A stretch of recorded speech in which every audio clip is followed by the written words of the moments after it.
Hello and welcome to Diaspora Weekly. My name is Jermaine Nkrumah and you're watching Diaspora Network Television. Today, we're delighted to be joined by Dr. Julio Cesar Tavares, professor at the Federal University in Brazil, Rio de Janeiro. I always have time pronouncing that name, Rio de Janeiro. Is that correct? Exactly. That's correct. Okay. Doctor, welcome. Thank you. Thank you. I'm very delighted to be here again after pandemic. Hey, there you go. You know, Brazil is a very, very interesting country for me personally. And oh, great. That's why we extended the invitation. You have an election coming up. But before we get to the election, I want to know about you. Our viewers want to know about you so that what you're saying will be taken. So let's hear about who's Dr. Tavares. Well, Dr. Tavares is the man who became a man after many political struggles since the 15 years.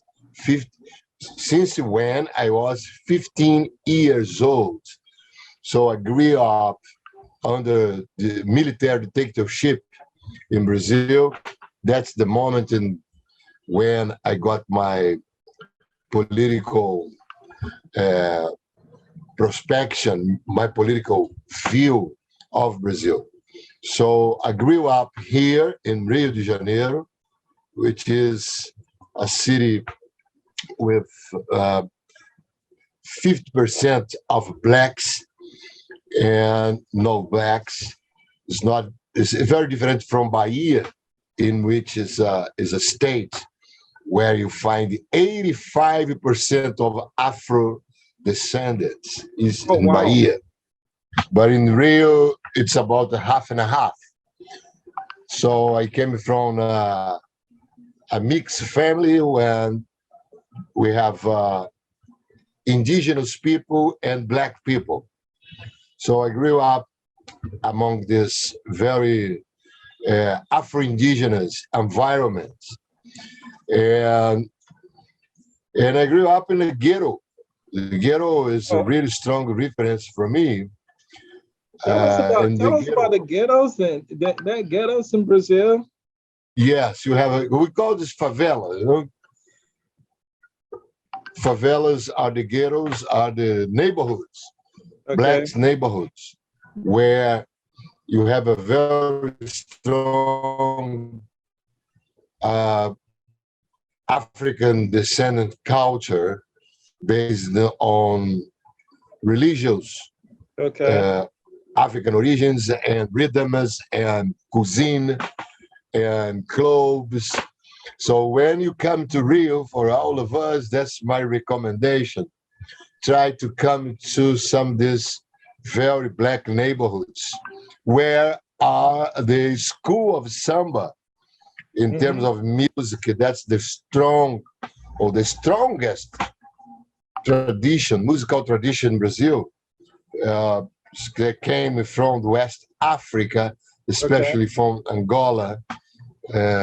That's the prevailing rhythm in Brazil. So my origin is based on this type of connection, culturally speaking, completely involved with this school of samba, capoeira. Probably you know, all of you, capoeira. Rio is one of the main places of capoeira in Brazil, Rio and Bahia. Okay, so and African religions. Okay, the Brazilian. When we talk about people of African descent in the diaspora, a lot of the attention goes to African Americans and then the Caribbeans. But talk to me about the population of African descent in South America, Colombia, Brazil. How many people of African descent would you say live in Brazil? Well, it's a very, thank you for the question, first of all. because this is my place in anthropology and in the history of African descendants in South America. So we've been dealing with this issue since the 1980s, when I started looking at this process of development of African descendants in South America and Brazil. So the first point is we have the largest population. Brazil has the largest, everybody knows that, the largest Black population or the African descendant population all over the world. So we have 56% of our population. The Brazilian population is around 212 million people. 56% are African descendants. We consider Afro-descendants, all those people, they are self-classifying themselves, are Blacks, Pardo, or Negro. This is a big package we consider Afro-descendants.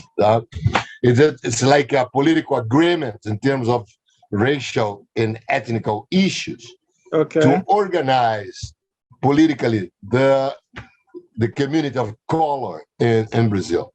So 56% is a really huge number, considering all of us.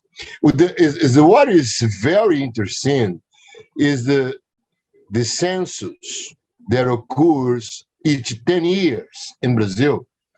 Every 10 years, you have a census, demographic census, to measure the whole population. And each 10 years, the number grows up. The percentage, are you saying the percentage of people exactly, of and the numbers, goes up? Exactly. The numbers of those, they are self-classifying as Afro-descendants has been growing correctly. Which is a very strong point in terms of self-consciousness. Right. Let me get this clarification. You said Brazil is about 212. On the internet, it says 214. That's here and there. But you say 56% of it is people of African descent. Now, exactly. Of that 56%, how many of them self-classify as people of African descent? Does 56. Oh, wow. Because, exactly, the census is based on the self-classification. Oh, brilliant. Okay. Before that, 20 years ago, I mean, 2 censuses ago, which census occurs each 10 years. So 20 years ago, we had 42%. And the last one, 48. And in this last one, 56. Wow. So that's very political assumption that you should take in consideration. Okay, now what is the voting pattern of this 56% of the population who self-classify as Africans? First and foremost, Brazil is a democracy, so the 18 years universal adult suffrage, everyone of 18 years and older is entitled to vote or not? Everybody is available to vote since you have the title. You have to take the title. That's the problem. Many people take some lazy time. There is a very strong agenda to get your title to vote. Now, and then you have to go to the section, specialize in that, to get the license to be a voter. It's not just to get there. You have to get the license and a title to be a voter. It's not automatic. If I turn 18, if I am a Brazilian, if I turn 18 years old, I cannot walk and just register to vote? No, 16 years old. Oh, okay. Brazil is 16, right? 16. Yeah. Okay. But now, if I reach 16, can I walk? I'm sorry. It's optional. After 16, but it's mandatory after 18. Okay. Now, when you say mandatory, what steps do I have to go through to be able to cast my vote? Well, it's mandatory because without your title to be a voter, without it, you cannot have your ID, you cannot have a number of many others identities that is very important. So to be elector in Brazil is a mandatory. It's not a free like in the US. Everybody goes if you want to go. But here, if you don't go to vote, you have to pay a fee. Oh, okay. Yeah, So let me get this straight. If I turn 16, I have the option to vote or I have the option not to vote, correct? You have exactly. Good. But when I'm 18, voting is mandatory. Right? Perfectly. Good. But to be able to cast my vote, I have to have a title. How do I get that title? Yeah. This title, you go to a section. There is a court, a title to turn you as a appropriated voter. So you have to be able to present your classification as a Brazilian citizenship or naturalized Brazilian. Okay. That's the main condition. Okay. Before, like 50 years ago, you had to be a literated person. You have to know how to write and read to be a voter. But this is not mandatory anymore. The most important is to be a citizen, Brazilian citizen, you know? Okay. So you get this, that's the title. Okay. And then you have a court, a Supreme Court for taking care of the elections. You know? Okay. There's a special track for the judge to take care of it. Okay. So once I get my title, I'm able to cast my vote.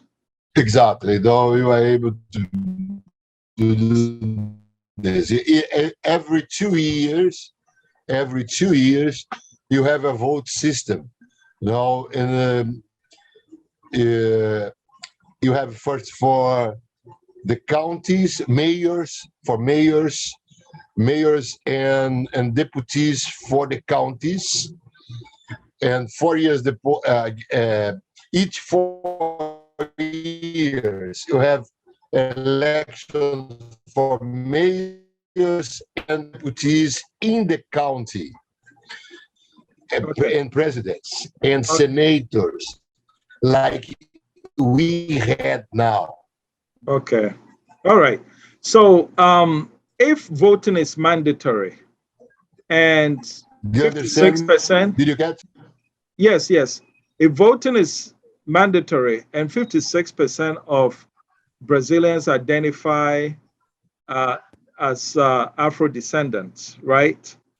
Exactly. If they were voting on ethnic patterns, we should have a lot of elected Black representatives. Is that the case? No, it's not the case. As I said, we have been very underrepresented. Okay. In terms of Senate and deputies, Camera, even for the governor, for the executive project, the executive power, the judge power, and the legislative power. We don't have enough Blacks, proportionally considering the number of Blacks, indigenous people in our population. Ironically, exactly in this moment, when we are exactly on a border of outright government, in a very fascist moment of our history, we have the largest number of Blacks elected, women elected, Black women elected, in relation to our history of these people before. Although we have a large number also of the outright people were elected, you know. So the homophobic, the racist, you know, the fascist, they were very well elected right now in the last 3 weeks. But also, we have a largest number of very good, very strong, very acute deputies and political participants in our history as black women, indigenous people. The number of indigenous people is the largest number in the Senate for our history. Okay. So it's an irony, but even seeing that, we are still very underrepresented. Proportionally, we got there in a very number of very combative politicals, blacks, indigenous, and black women, and women overall, but still very underrepresented. Is it because not enough blacks put themselves up for election, or blacks refuse to vote for their own? Well, this is the point why you may transform this assumption in a question. Why black people don't vote in their own? That's the point. I think, first of all, the level of imagination, colonial imagination in Brazil is very strong among the whole people. We are living basically 130 years only after slave abolition. It's a very small time. It's 1 century in 30 years. So the abolition of slavery in Brazil was in 1888. It was the last country all over the world to have the slavery abolished. But not only that, it's not one question of data. The problem is, after that date, that moment, the fact is the black people continues underrepresented, socially smashed, completely out of the social system. The black people in Brazil, they didn't turn to be a citizen or a Brazilian citizen immediately after abolition of slavery. It took like 50 years to start getting space as a citizen in our society. Let me tell you one very strong fact. The abolition of slavery in Brazil immediately brought into Brazil the immigrants from Italy, the Polish, even the Scandinavians, to take care of the soil, to take care of the land. They started giving land for the white immigrants instead of giving the land for those who were here for almost 4 centuries, building up the Brazilian economy. So this is something that turns to be a very strong demand for black people in the last 60 years. The fight for the inclusion, definitive inclusion in our society. So unlike what happened in the US, when immediately after the abolition of slavery, the blacks, they get land, a small piece of land, but still they got land, and they got a mule. They got a mule. Land. In Brazil now, they get starting looking for new employment, and immediately after they started bringing lots of lots of immigrants.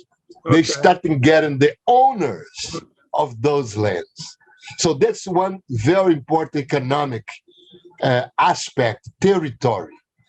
We don't get the territory to make our base for organization in terms of politics, in terms of the strong cultural tradition, etc.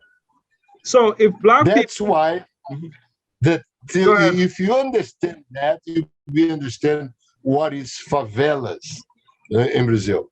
Okay. The ghettos. These ghettos are getting up exactly after that.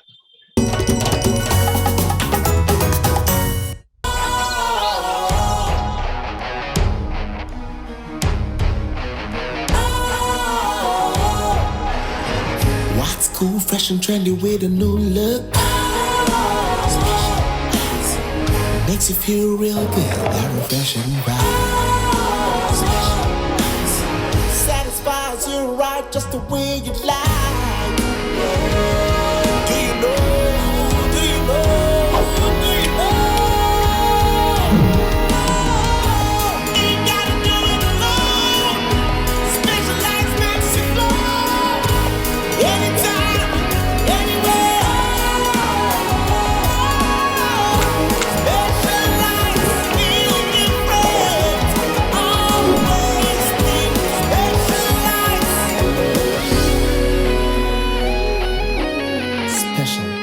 Natural mineral water. Feel different. Think special. This advertisement has been vetted and approved by the FDA. So the political system, I want to make sure that my viewers get this right. Right now, Brazilians of African descent can freely put themselves out to be voted for. Is that correct? Exactly. Okay.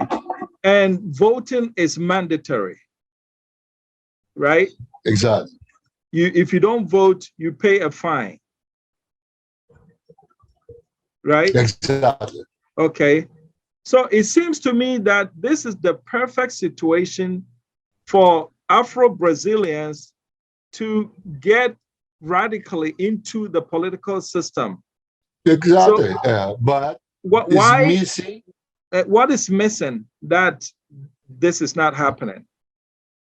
Political consciousness towards the community. We don't have the sense of community still. That's what has been building up in Brazil. Let me continue this connection between territory. If you don't give territory for those people, well, I should go back again and tell you that in the 19th century, the whole majority of a population in Brazil were blacks. In that time, after the abolition of slavery, the black population was about 85% of the whole Brazilian population. So bringing immigrants, what is a type of a strategy, a eugenic process of reduce the weight of blacks in Brazil. Brazil were a kind of the other side of Africa. That's what was Brazil in the 19th century. It's the other side of it, the other marge of Atlantic River. One side you have African continent, the other side Atlantic River you have Brazil, blacks. So the elites, the Brazilian elites, completely based on the plantations at that time, they were very smart. So let me tell the name of this political process. They create a very pioneer, a very original apartheid system in Brazil. No comparison to the United States, no comparison to what happened in Australia, no comparison to what happened in South Africa. All of them had juridical assentment. In Brazil, we didn't have that. the word racism, exclusion, take out the, no, it's a very subtle process of exclusion, and under consideration of those people maintain the humanity underrepresented for the whole 20th century. The whole turn, the 19th to 20th century was based on the exclusion, subtle exclusion. And at the same time, you had the most important writer in Brazil, Machado de Assis, the man who created the Academia Brasileira de Letras. It's like the house of the biggest writers, was black. Okay. Machado de Assis. Wow. It's very new, translated into 50, At the same time, excluded. Wow. So that's what I'm studying now. The apartheid system in Brazil is very original. Okay, it's worse than, you're saying that it's worse than what was in South Africa, worse than the United States. Okay, all right. You did say that at the abolition of slavery in 1888, the Black population was like 85% of Brazil. Did I hear you correctly? Exactly, correctly. Okay, so question one on that, how was 15% of non-Blacks able to enslave the 85% Blacks? What were they using to keep them down? How they use, I didn't understand the last part of the question. You say at the time that slavery was abolished in 1888, the population was 85% Black, which means 15% non-Black. And this 85% was under slavery, right? And my question is... Exactly. Not totally. Okay. Conclude, please. Okay. No. So your conclusion. If the 85% is not on the slave, then my question is the mute point. No. 85. We had a lot of people in limbo in this process, intermediate process. They were not slave anymore, but they were not citizen already. They were, underemployed in many places. They had no house. They had a license to walk freely, but under control. Well, that's the point. In Rio de Janeiro, most of these Blacks in Rio, they were under this situation. They had fled from the plantation and living surround the cities. So they were not a slave anymore, but they were not citizen, even they were not human being. Okay. You also said that before, and some will tell us that when you look at the shape of Brazil, it fits perfectly into the Gulf of Guinea in the map of Africa. And there are studies that say that some, 1,000 million years ago, it was together and it was separated. And you just said that there were some Blacks on the other side of the river and Blacks in Africa. Are you telling me that Brazil had indigenous Blacks before anybody got there? Well, this is another history. Exactly. We have archaeologists and molecular biologists who have been studying that, and we got a fossil. We consider that there's a big fight between the British anthropologists and Brazilian anthropologists about that origin. So, in fact, we have the proof, but not yet consolidated, that we had before the Brazilian land, before the indigenous people, they're starting getting here by 7,000 years before Christ ago. Before then, we had Black peoples here, living here. They came from Gibraltar, Eastern. But so that's another point. We can talk about this, but it's very long conversation. But still, very good. When I said about the margins of the Rio, if you consider the ocean, Atlantic Ocean as a river. Right. So, I understood that. What I'm taking consideration is the market, is the commercial relation since the 16th century, when the two sides of the Atlantic Ocean had strong movements, strong exchange, including slaves. Very good. You said something about fascism in government right now. And indeed, the president, Mr. Bolsonaro, has been described as such. Would you agree to that characterization? Yes, I do. I do agree. He has not only the features, the speech, and the fascist project, but also he is retaking a very long and old Brazilian tradition in the elites. That's one point that people had no idea. Brazil, during the 20s, in the 20th century, the 20s, the 1918 until 1930s, Brazil had the largest Nazi party after Germany.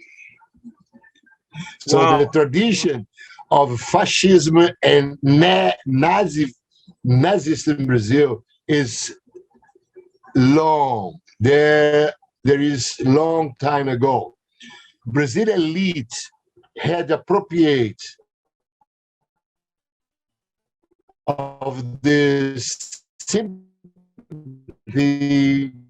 appropriated from the cordiality, appropriated from the happiness, the authoritarian side, and the authoritarian personality that mark the Brazilian elite behavior forever.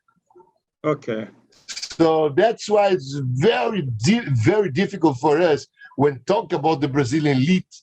People don't understand by how the Brazilians people are very happy, but the Brazilian elite always had the most cruel, the most how can I say, perverse project in terms of political and if I'm saying that the apartheid is a very strong and original project, so that explains the Brazilian elite behavior. So that brings us to this election. The president incumbent, Bolsonaro, in the election that I think a few weeks back, he got like 43% of the votes, and the former president Lula got about 48% of the votes. Nobody got 50%, so they are in a runoff. How is that going? What do you think is going to happen? Well, it's going to happen a very narrow margin of victory of President Lula. I am very confident in the victory of Lula, but still, you have to consider that the Bolsonaro has the whole machine, the whole governmental machine to manipulate everything. He has the money, and he creates the corruption in a very different mode. What he's put the whole money now under control of the deputies. The whole money they should connect to the government. They put under the deputies connected to him. So, and he made this big budget as a secret budget. He calls secret budget. He has been distributing this money, and nobody knows who has the money, why deputies are getting the money just to support him and support his election. On the other side, he has a really strong professional people dealing with the social networks. So very professional guys and robots accelerating propaganda based on lies, on fake news. There is a really strong wave of fake news, most stupid things, like Lula is gonna shut down the Protestant or the evangelic church. It's a big lie. Or Lula is connected to in Brazil because Lula is the only governor, the only politician who is able to get into the ghettos in Brazil, especially the Rio de Janeiro. No, nobody goes into the ghetto. He goes into the ghetto. Bolsonaro cannot get to the ghettos. No, he can't. He's connected to the militias. He's connected to the smugglers. He's connected to the traffic, the drug dealers. So nobody likes him in the ghettos. And also, there is a lot of gangs in fighting. And if he goes in the ghetto, it's going to be a big war into the ghettos. Okay. But Lula is like a neutral guy. Everybody likes him. Okay. And then he started making this type of advertisement, putting Lula in connection to the dealers, the bandits, the mafia. So fake news. The way you described Bolsonaro, which politician in the United States would you compare him to? Trump. But Bolsonaro, claro, of course. But he's connected to Trump, not only Trump, but the Trump advisor, Stephen Bannon. Stephen Bannon is also a Bolsonaro advisor too. Oh, Steve Bannon is advising Bolsonaro. Bannon is arrested now. Steve Bannon is advising Bolsonaro. See, for a while now he can't do this anymore because he's in jail. But he was. Well, imagine the Bolsonaro sons were at the tentative coup that Trump trying to give. Oh, the insurrection that happened in the Capitol in the United States. Bolsonaro's son was there. He was there, participating in the preparation for the coup. But did he show up at the Capitol? Was he at the Capitol? Do we know? Well, we don't have proof that he was there into the Capitol exactly at that day. But we have proof that he was there in the preparation for that. Okay, then in that case, if this runoff election comes and Lula wins, Bolsonaro is going to do the same thing that Trump said. He will use the power of the machinery to say the election was fake and he won't leave office. Exactly. If that scenario happens, what do you think will happen? That's the scenario that we're waiting for. We're waiting for a big scenario because Bolsonaro, he knows that he's been condemned in many, how can I say, in many process. It has been denounced, including by the United Nations, as a genocide. So if he get out of the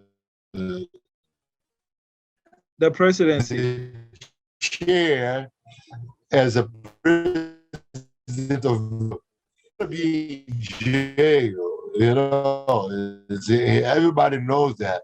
Okay. So he's gonna fight until the end, avoid lose the accusation. I think the internet was shaky, so it would. Your internet is very shaky. Last time is they the same. Would you say that again? You said he's been accused of genocide.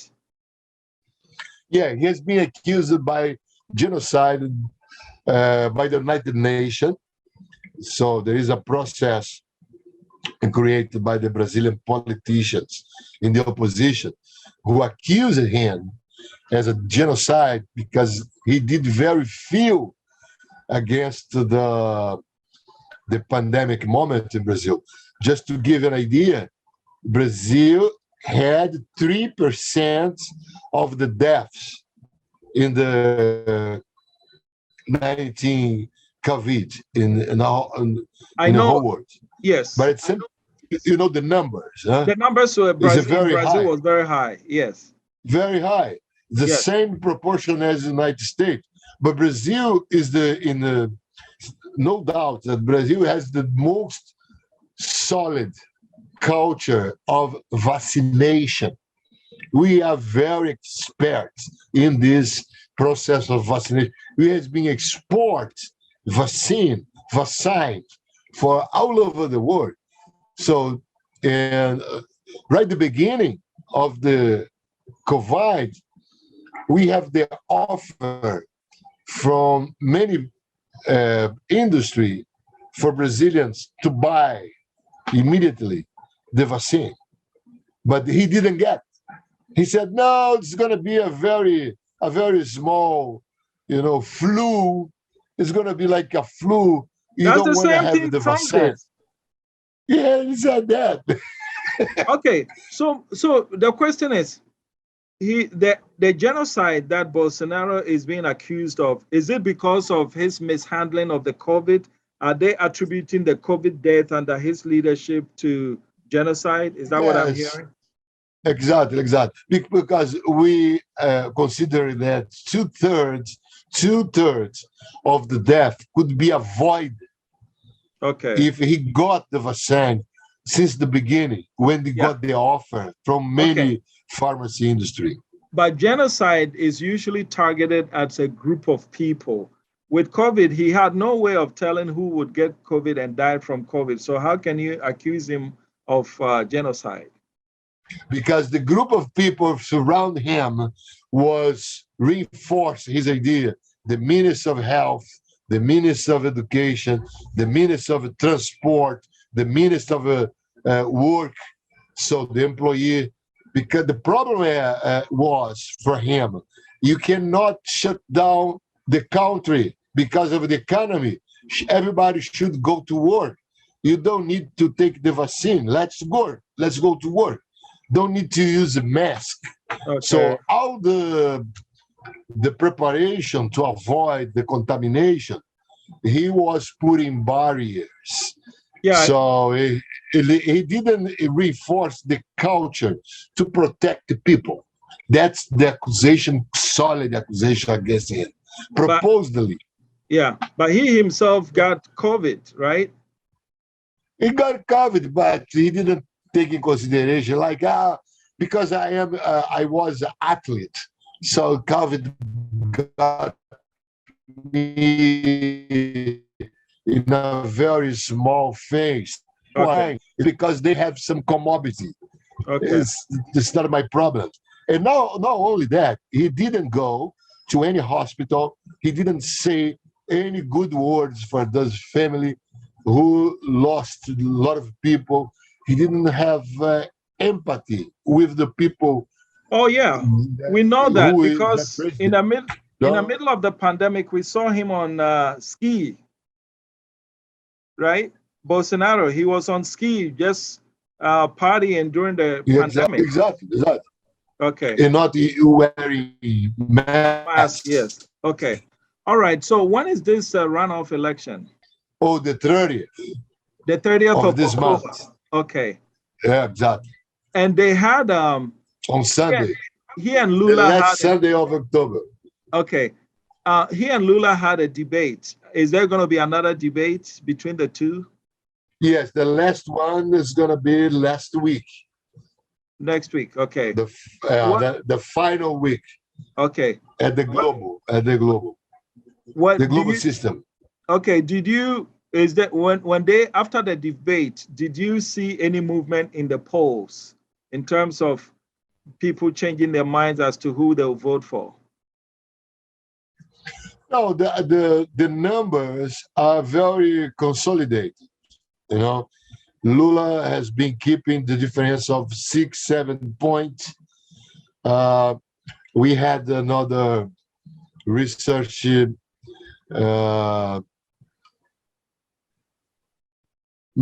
presented yesterday, reduce the points for 4 points, but it's still on the head. Lula keep the head. Okay. But that means the main thing is 93% of the voters are definitely and consistently keep in mind what they have. Those who are voting Bolsonaro don't change. Those who are voting for Lula won't change it also. Do we have a number of people? The problem is the abstention. That's the crucial number, like 6-7% of people, they don't know what to do, or they don't know even if they go to vote. Okay. Some of them don't want they don't want to go.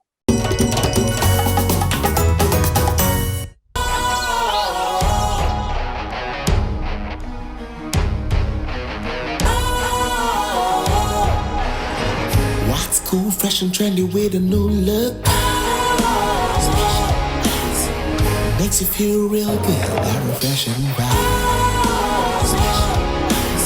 Satisfies you right just the way you like. Do you know? Do you know? Do you know? Ain't gotta do it alone. Specialized makes you flow. Anytime, anywhere.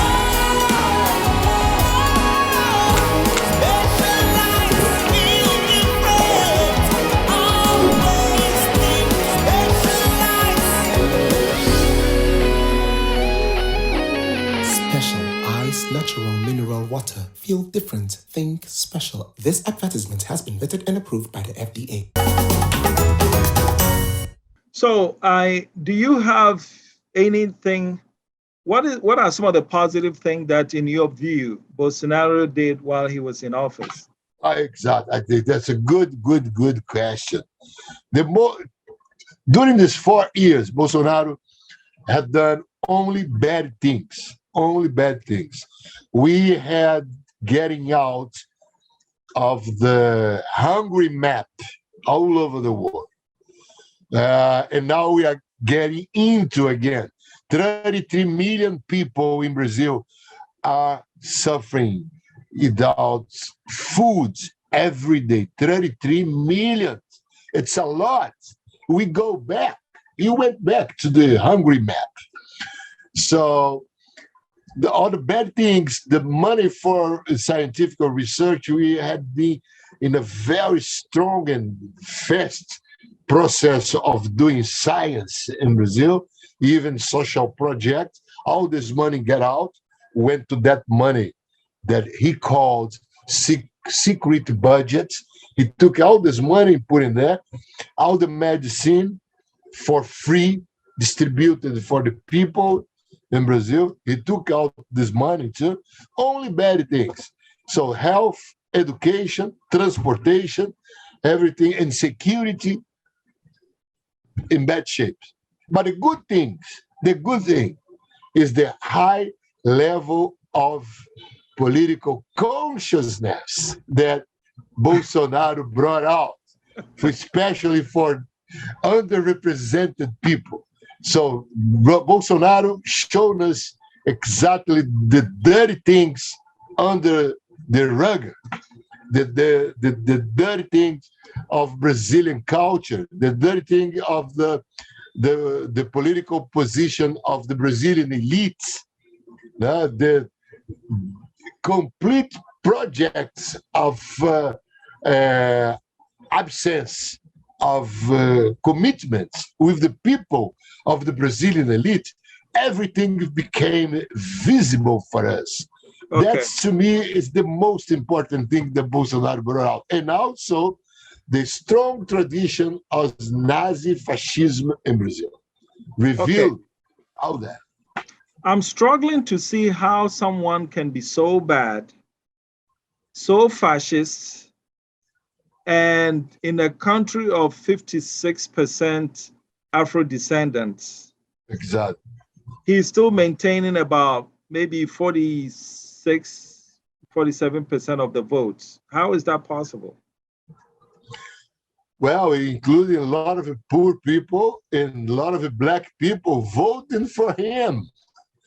The problem is the counter propaganda that he could consolidate about corruption. Yeah? That's the main weapon for the alt-right. The alt-right, for so long and during the whole history, always used the idea of corruption. That's the same what Hitler has done in relation to the Jewish people. The alt-right has always to accuse someone as the enemy, as the robber, as the corruption. In Germany was the gypsies and the Jewish. Yeah. In Italy, the gypsies and the immigrants. So it's the same label, the same artifice, the same project. And Lula got the label, you know. Lula became the big ladrón for those people who are voting. That's the only thing they speak. They don't have a plan. They don't have a political project. They don't have a strategy, but they have a strong morality. That's the project. Is very moral, totally against homosexuality, as a homophobic project, strongly. I've never seen something like this in the whole country, in my whole life. It's strongly homophobic, strongly racist. It said about the racism in Brazil is a myth. There is no racism in Brazil. So those black people who are doing that, they are trying to mystify people and confuse us about our Brazility. Okay. So they use the strong elections as a weapon. This propaganda 24 hours per day. Okay. So what do you expect will happen in the first week of November after the votes, and you expect that Lula will win, and you are anticipating that Bolsonaro will play the Trump card and not want to leave office? What's going to happen? Do you have a very solid judicial system that would be fair?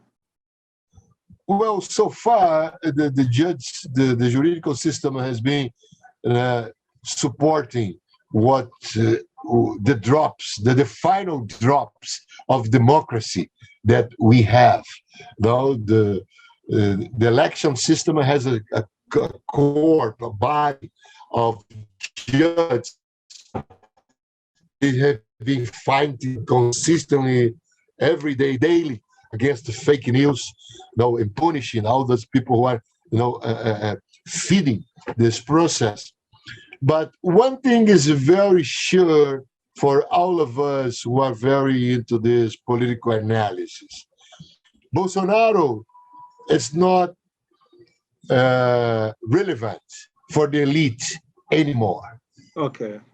Even the elite don't want to have Bolsonaro.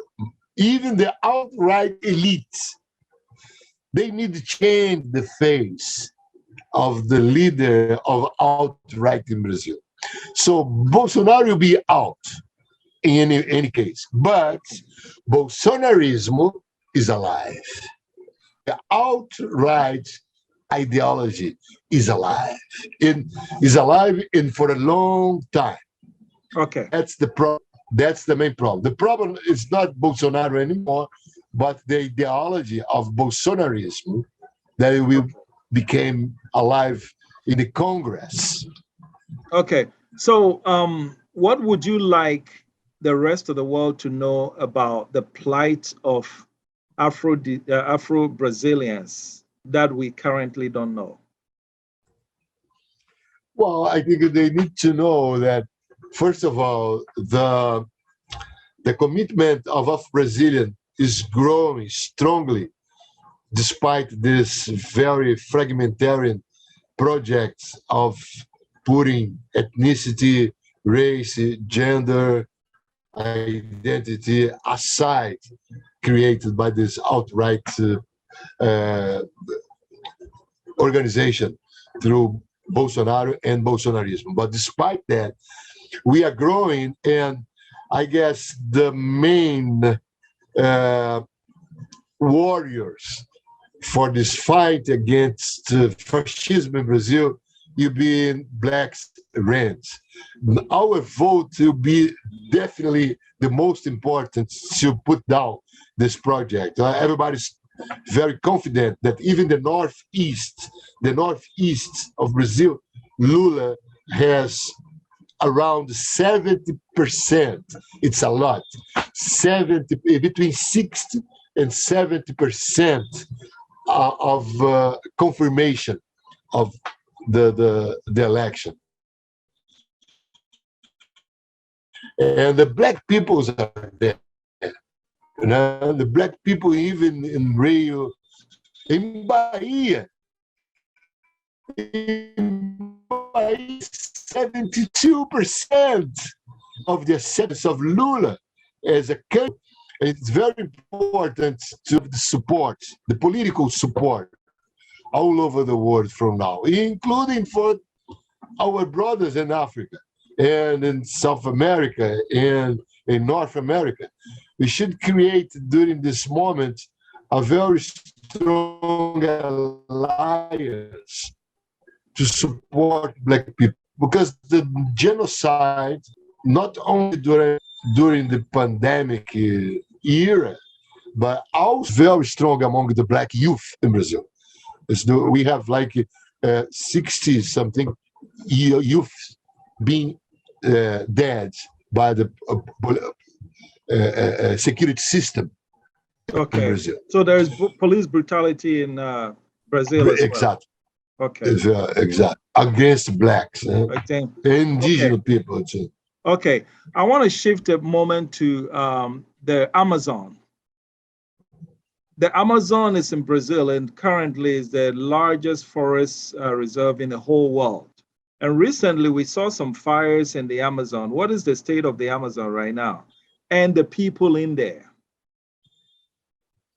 Well, Amazon is a large state, man. Amazon is, I can say, is largest than Texas state in the US. It's largest. Only into Amazon you can put England, you can put France, you can put Germany, only into the Amazon state. And also the forest was a very dense and naturally life occupation, a natural life occupation. So people in Amazon, they live very far from each other, you know, because of this level of density of Amazon. So to take care of that place, only the natives, indigenous people, they know that.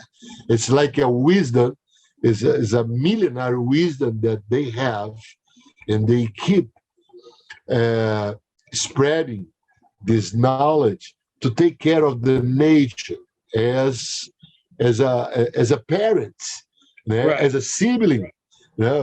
So this wisdom, they tried, but the wealth of Amazon has been stronger than the necessity of keeping their life alive.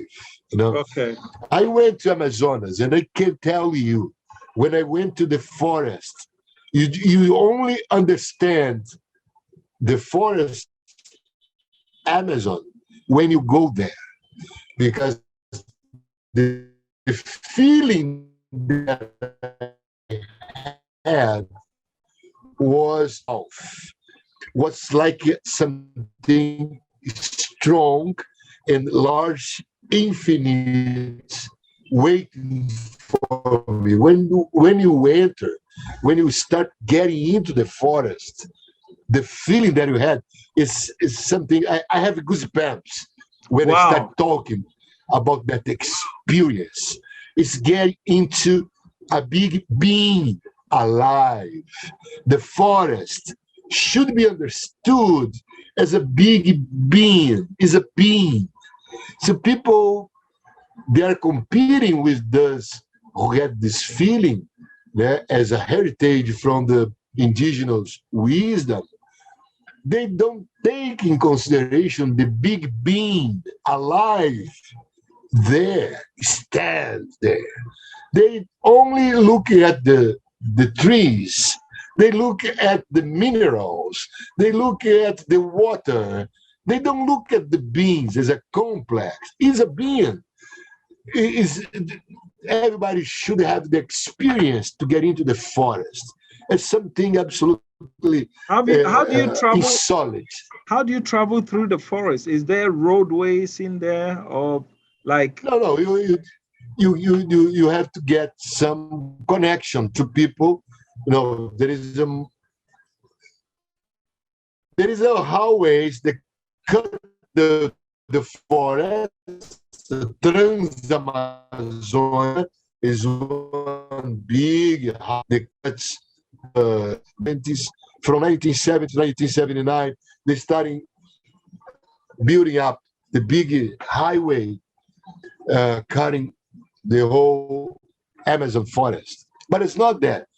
You can get through the Amazon, having some connection to visit the place. They are very beautiful place. Did I hear you say there are highways through the Amazon? Yeah, there is a highway through the Amazon built by this. Okay. Yes, I do. Okay.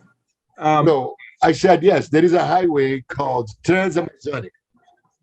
Okay. And the people who live there, how do they live? There's wildlife, obviously. There's wildlife in the Amazon, right? Yes, there is a wildlife in Amazon, and there is a community that live there without connection to the Brazilian citizen. So the natives, there are dozens of native communities completely isolated, living there as still. And the government had, during Lula, they had support to keep those people living in a very strong native way, in a very wild way, because their preference was this one. But with Bolsonaro, they are killing all these people, invading them. So this is a very precious community. They live in there under the condition that they had 3, 4, 5 centuries ago. So in those a people, wider situation. Those people do not want modern development. They don't want connection. They don't want connection. They want to live there in the Amazon by themselves, as themselves. Exactly. Interesting. And they are completely threatened by this community. You know, there are not many, but very few communities. They are fighting for keeping isolated their lives. Okay. They know how to take care of the Amazon and even their own lives. Okay. But what is the government doing? I have to go, my man. Okay. Then lastly, let's do this. Brazil is in the World Cup. What is the feeling like back in Brazil?